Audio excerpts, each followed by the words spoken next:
Folks, there have been recent reports of slave auctions taking place in Libya. Those being bought and sold are migrants fleeing unrest in other countries. The refugees often end up being stranded in Libya. Members of the Congressional Black Caucus recently met with Libya's ambassador to the United States to discuss the problem and what's being done about it. Joining us via phone from D.C. is Democratic Congresswoman Karen Bass of California. She's the co-chair of the Congressional Black Caucus's Foreign Affairs and National Security Task Force. Congresswoman Bass, first and foremost, glad to have you on this show. We've always enjoyed having you on NewsOne Now over the past 4 years, and so glad to have you back on our next to final show. Let's talk about this. What did you learn from the Libyan ambassador about these slave auctions? Well, the first thing is that, you know, I do understand, and she certainly emphasized this point, that a large part of Libya is ungovernable.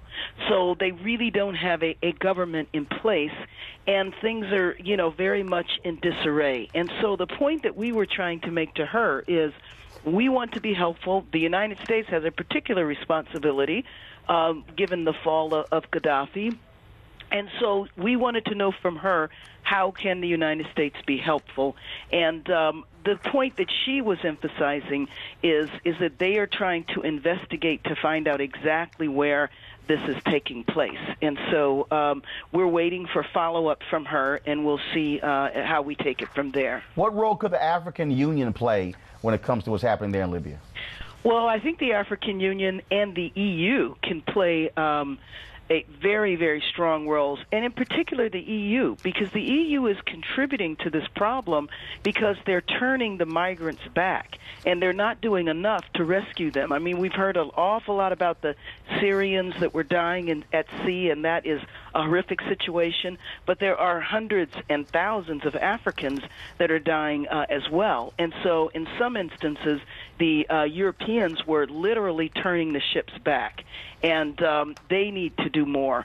So that was one of the other areas where we thought the United States could be helpful as well, and in addition providing support to the AU. The AU needs to be a lot stronger in general, but especially paying attention to this problem. Nigeria stepped up by sending resources there to bring back some of their refugees.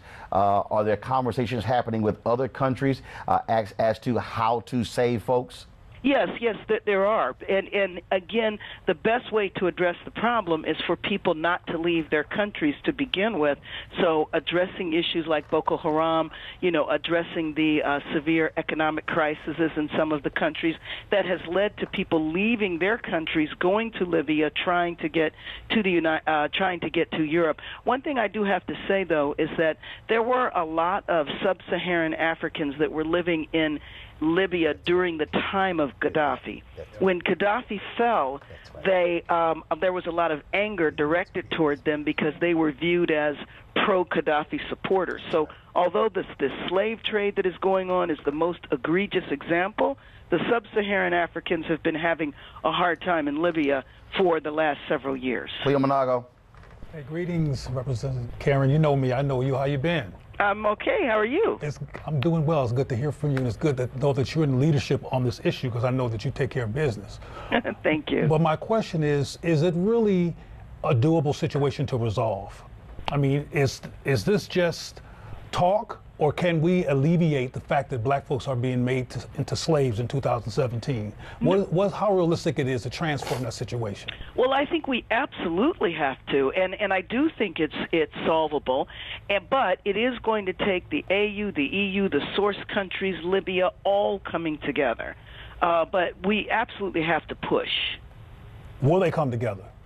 I think that they will. You know what? I'm very glad that this tape was smuggled out, and I hear that there's more footage that's coming. There's going to be other media coverage of it, and you know, people have to be embarrassed sometimes. Yeah. And this is a very embarrassing situation, but we really have to hold everybody accountable. It's not just holding Libyans accountable. Greg?